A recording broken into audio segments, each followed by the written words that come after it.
I see this coming down to, man. I see this leading up. I'm gonna make this prediction right now too. Pittsburgh Steelers, Aaron Rodgers comes back. Pittsburgh Steelers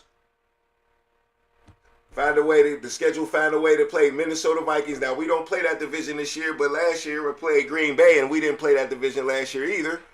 And no, we did play that division last year. Who was it that we played last year in the NFC? We always complain because ever since they added the 17th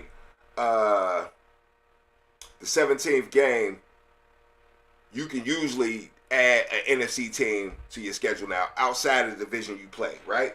So maybe they can slide Minnesota in there and get the Steelers to play Minnesota, a team Aaron Rodgers wanted to go to because they already did the Jets last year, right? This is a team they wanted Aaron Rodgers to go to. This is also a team where they got Kyler Murray for $1 million a year, and the Steelers were a team competing for Kyler Murray, even though they really never came out and said it. They really should have been, at least in the media, they were. You know, in the underground they were. I thought the Steelers should have been very interested in Kyler Murray. Why not? Now we got Drew Aller? What? So instead of paying Kyler Murray $1.1 million, who in college won the Heisman and was a prolific player, there was no doubt, first round pick in the draft, there was no doubt he was a guy. You go to a project, Drew Aller, which that's what you got out of the George Pickens trade. People's already mad about that. So instead of having Kyler Murray for $1 million a year, you got Drew Aller in the third round who you got to pay $7 million a year. So as a GM, I was asking, is my man cooking, Omar Khan? We want to know who's he calling. Is he calling them or is he calling us? Because you got Drew Aller making $7 million. You got Kyler Murray, who won the Heisman, and Drew Aller, who couldn't come through in the clutch. Now, Oklahoma, when Kyler Murray was here, no, they did that. Was it in the championship game? No, they made the playoffs, but that boy was running rampant. It was definitely not his fault they lost. So coming out of college, the guy that you got, now I know everybody's looking at the 6'5" and all that like that, but we'll see about that later.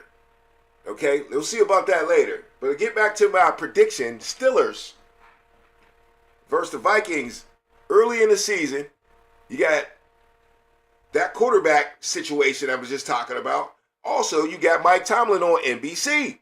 Maybe it can be a Sunday night game, and you got Mike Tomlin, Aaron Rodgers' last coach, Pittsburgh Steelers' last coach, also coach for the Minnesota Vikings, who have a lot of connections and a lot of stories to tell, or maybe his first NBC game, bruh.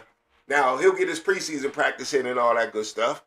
But yeah, I would not be surprised if the NFL tried to squeeze this game in early. It's going to be hard because they're on another conference. But like I said, with the extra week, they might be able to squeeze this in there and play an extra NFC team. Okay? So, you heard it here on the underground, man. The Steelers ain't an elite organization, but I bet you they smack their ass up on TV real quick. They do it all the time. Ravens and Steelers, this coming on TV. The national media, the national coverage, they're getting that. Especially late in the season. Every time, man. Every time. So not an elite organization. Who is an elite organization?